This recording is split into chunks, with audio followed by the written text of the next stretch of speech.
Olá, estamos começando mais um programa Conexão deste sábado. Queremos agradecer a você que está sempre conosco pelas ondas sonoras, também pelas redes sociais, pelo YouTube, pelo Facebook. Queremos agradecer a sua audiência aqui na H2O, na 106,9 para todo o sul catarinense. Hoje o programa Conexão traz um tema muito interessante, um tema que diz respeito à nossa região, à nossa história, à nossa cultura. Nós vamos falar sobre a programação da 16ª Semana dos Povos Indígenas, né? Que envolve arqueologia, enfim, né? Várias situações. E para isso eu vou conversar neste programa com o professor Gilvan Guimarães, ele que é coordenador do GRUPEP da Unisul, Grupo de Pesquisas da Universidade, e também a professora Bruna Catânio Zamparetti, que também faz parte do GRUPEP da Unisul de Tubarão. E eu começo conversando com a professora Bruna. A professora, muito obrigado por atender o nosso convite, né? Já sabemos aí que está em cima, né, da Semana dos Povos, mas tem uma programação extensa e a gente pode falar bastante sobre essa construção, né, dessa história para discutir sobre esses povos. Muito obrigado por estar aqui no programa Conexão. Obrigada, Marcos. Olá a todas e todas que estão nos acompanhando. Professora, 16ª edição da Semana dos Povos. Quando foi a primeira edição, o que se pensou em fazer? Porque já se vão aí 15 anos, né, de história. O GRUPEP, né, o Grupo de Pesquisa em Educação Patrimonial e Arqueologia, é um grupo que já tem como o seu principal carro-chefe, né, a sua principal frente, a educação patrimonial. Né? Perfeito. Então, por mais que há um longo histórico de pesquisas voltadas ao patrimônio arqueológico, sempre foi uma preocupação do grupo de pesquisa a difusão desse patrimônio. A como a gente vai acessar a comunidade não universitária a partir do que a gente está produzindo dentro da universidade. Uhum. Então, a partir dessa premissa do grupo, de educar a partir dos nossos referenciais culturais, é que se pensou ali no ano de 2006 em fazer uma Semana dos Povos Indígenas, a primeira Semana dos Povos Indígenas.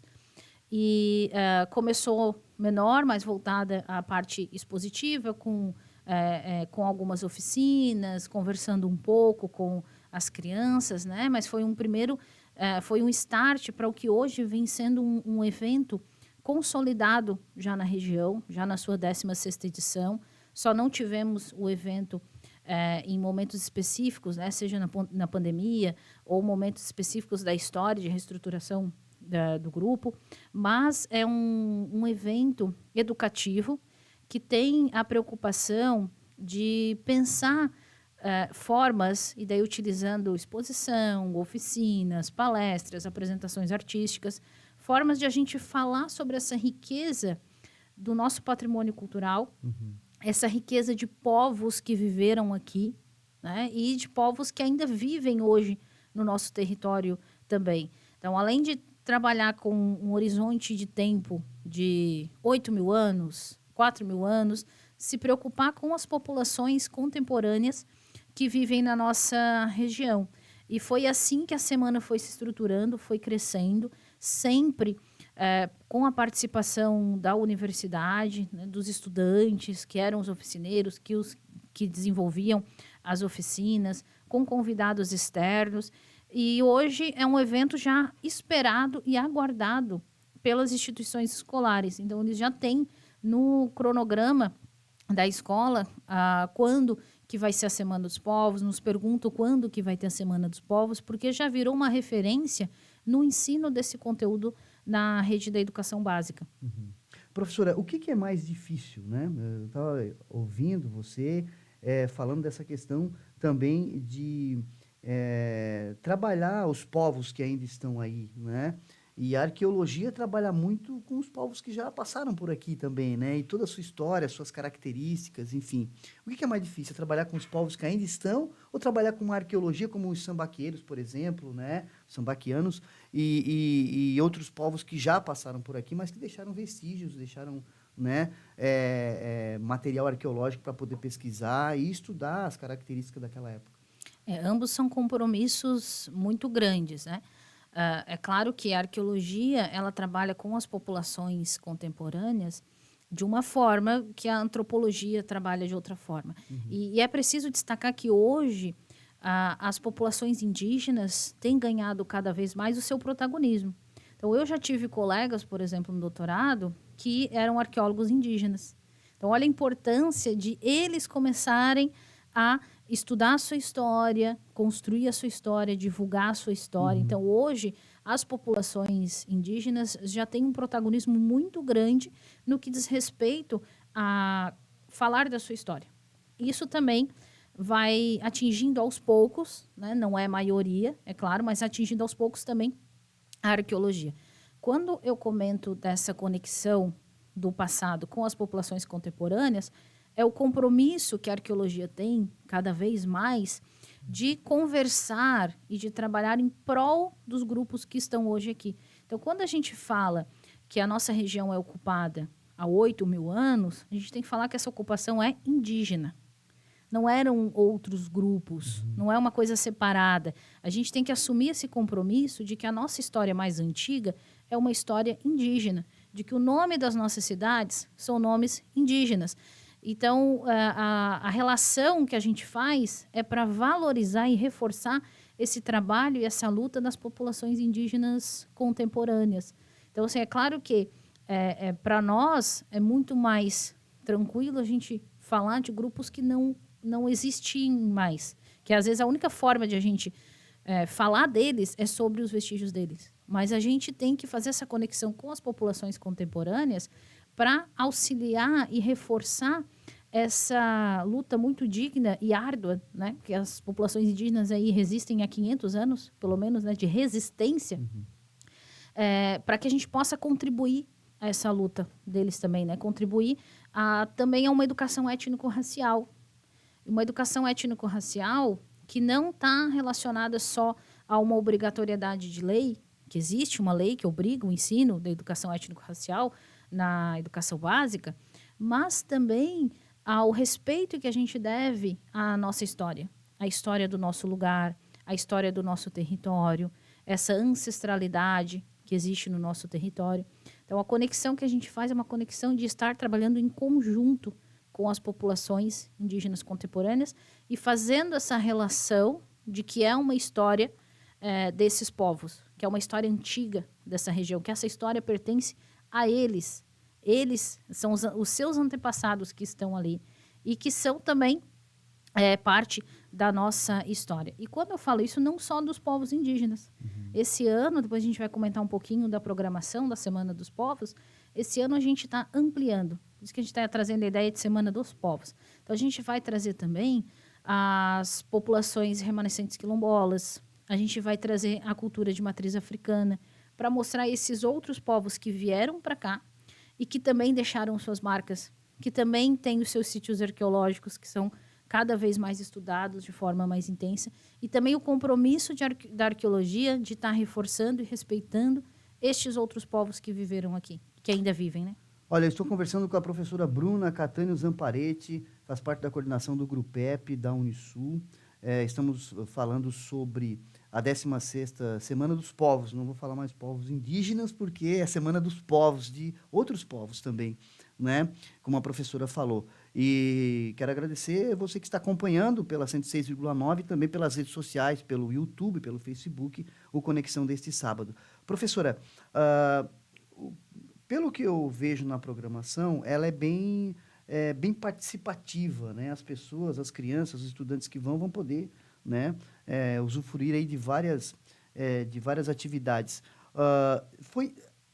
A Semana dos Povos, desde a sua primeira edição, ela foi pensada assim para poder, né, trabalhar mesmo a questão didática, pedagógica das crianças, para também fortalecer essa questão cultural deles aprenderem que aqui existem povos, outros povos, e que têm que ser respeitados? É claro que a Semana dos Povos, né, ela acompanhou mudanças na questão educacional. Então, como ela começou muito menor do que ela é hoje, né, tem que ter um começo, ainda que grande para a época, mais perto dos números que a gente alcança hoje. Nos últimos anos, a gente tem uma média aí entre 2.300 e 2.500 estudantes participando em 3 dias do evento, 3 a 4 dias do evento. Ainda que ela tenha começado menor, ela tinha um caráter um pouco mais expositivo no início. Expositivo não só no sentido da exposição em si, mas no sentido de palestra, de uma educação um pouco mais voltada para instrução do que para construção.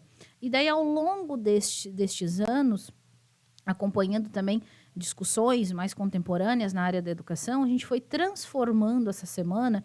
E a gente passou, por exemplo, tivemos semanas que foram só jogos construídos, e a gente achou um formato que tem sido o sucesso das últimas edições, que é o formato de oficinas ludopedagógicas. Então, na oficina, o estudante ele vai ter contato, ao mesmo tempo, com a teoria e com a prática. Então, ele vai ouvir a oficina de arte rupestre, ele vai ouvir sobre como que era a arte rupestre brasileira, como que era a arte rupestre de Santa Catarina, o que são os desenhos, que instrumentos eram utilizados, como que a gente fazia pintura, como que se fazia gravura, onde que a gente encontra. Ele vai ouvir sobre isso e depois ele vai entrar num espaço que simula uma caverna, onde ele vai fazer uma pintura. Primeiro ele faz a tinta, usando elementos vegetais para a produção da tinta, e depois ele vai fazer essa reprodução numa caverna simulada. Então, a gente tem, por meio das oficinas, aliado teoria e prática. Então, esse tem sido, nos últimos anos, a metodologia que a gente tem adotado, por entender que a criança está no espaço escolar, ela vai sair do espaço escolar para um evento. Então, a ideia que a gente tem é de propiciar uma atividade diferente e muito significativa. E para eles é muito significativo isso. Eu já encontrei, por exemplo, estudantes que participaram de uma Semana dos Povos quando estavam no 4º ano do ensino fundamental. Eu reencontrei eles no 9º ano, e eles lembravam de uma oficina de cerâmica que eles tinham feito. Nossa, então, olha como isso é marcante para a criança, né? Além de ela poder ver os artefatos, que também é algo incrível, ver a exposição, ela poder produzir algo, isso é muito significativo. E a maioria do que eles produzem, eles podem levar para casa. Então, por exemplo, a oficina de cerâmica, eles levam os potinhos que eles produzem para casa. A oficina de olho de Deus, eles também levam para casa. Então, o conhecimento, ele é construído naquele processo da oficina. Então, nesse quesito, a Semana dos Povos, ela cresceu muito na questão metodológica voltada à educação. Ela é muito pensada nisso, né? Então, as oficinas foram se modificando ao longo do tempo, foram se atualizando, foram sendo aprimoradas, né? Porque cada semana, de alguma forma, a gente identifica algum ponto que a gente deve aperfeiçoar, uma oficina que a gente deve ofertar mais. E é claro que tem outras oficinas que a gente acaba trazendo por meio de convidados externos, né? Então, ela todo ano tem alguma outra novidade. Além das oficinas, a gente também está, nos últimos anos, atuando bastante com apresentações artísticas também, né? Então, teatros, contações de histórias, apresentações ao público. E daí a gente pensa que essas apresentações, aí elas são abertas ao público como todo, à comunidade de forma geral. Professora, estava pensando aqui, já que a Semana dos Povos, né? E daí inclui outros povos, né? Como você falou, da matriz africana, enfim. Talvez esse encontro possa identificar melhor os estudantes, já que são povos próximos, assim, deles, né? Nesse formato de ampliar essa questão da discussão de outros povos, de outras etnias? A gente tem pensado dessa forma para trabalhar a questão do respeito, né? Da igualdade, da diversidade, da equidade. Então, trazer esses outros povos é mostrar que a gente é formado, né, de vários povos. E daí mostrar essa diversidade, primeiramente mostrar que existe isso na nossa história, que eles fazem parte da história do nosso território, que eles estão ainda aqui hoje, né? Não são grupos de um passado distante que ficaram nesse passado distante. Então, por exemplo, o evento esse ano vai acontecer no Parque Diamante Mais Energia. Dentro do parque, há um sambaqui de 4.000 anos. Próximo, né, a terra indígena mais próxima é em Maruí, então bem próximo da gente. No município de Capivari de Baixo, a gente tem a comunidade quilombola Ilhotinha, que é a maior comunidade de Santa Catarina, em número de pessoas. Então, isso está muito próximo da gente. Então, a gente quer visibilizar isso aos estudantes, mostrar que isso faz parte dessa história, faz parte do território deles, e trabalhar o respeito a essa diversidade. E a gente acaba trabalhando também o respeito a todos os outros demais grupos, principalmente também pensando até mesmo o processo migratório recente que a gente tem de pessoas vindas de outros países, muitos que são estudantes nossos que vão estar lá, então vão conhecer a cultura local, vão conhecer outras culturas, e trabalhar essa valorização é essencial para que a gente alcance uma sociedade mais respeitosa, né? Professora, e essa questão de ter uma sociedade mais respeitosa, por isso a escolha dos estudantes, das escolas, é mais fácil trabalhar com eles nessa situação ou não? Ou é porque realmente é uma opção do grupo trabalhar com as escolas por ser uma linha educacional, universidade, enfim, né? Nesse sentido, assim, eles aprendem mais rápido isso? Os estudantes? Os estudantes, a gente pode considerar 2 fatores, né? Um é a questão de talvez estarem mais abertos a receber, né, essa diversidade de conteúdo, mas também pensando que a escola tem o papel e a missão de proporcionar ao seu estudante um conhecimento cultural, um conhecimento científico, além do conhecimento cotidiano, além do conhecimento que ele já traz da sua vivência, que ele já traz das suas relações familiares, das suas relações de bairro.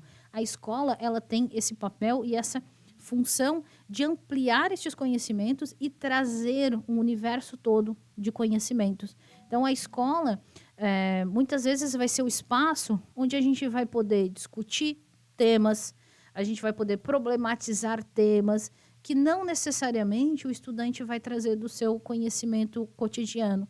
E por isso que a escola tem sido o nosso público participante principal, mas não nos esquecendo da comunidade como um todo. Por isso a gente sempre pensa em ações, em eventos que vão, de alguma forma, trazer as demais pessoas e convidar as demais pessoas a virem. Mas a escola, ela tem esse papel, ela é muito importante nesse quesito, de ampliar este conhecimento, de trazer um conhecimento cultural e científico. Ok, eu estou conversando com a professora Bruna Catânio Zamparetti, coordenadora, faz parte da coordenação do Grupep da Unisul, e também o professor Gilvan Guimarães. Daqui a pouquinho a gente vai conversar com ele no programa Conexão. Nós estamos falando sobre a 16ª Semana dos Povos, que vai acontecer de 24 a 27 de junho. Nós vamos fazer um pequeno intervalo e nós já voltamos a conversar com os professores aqui no programa Conexão. Não saia daí.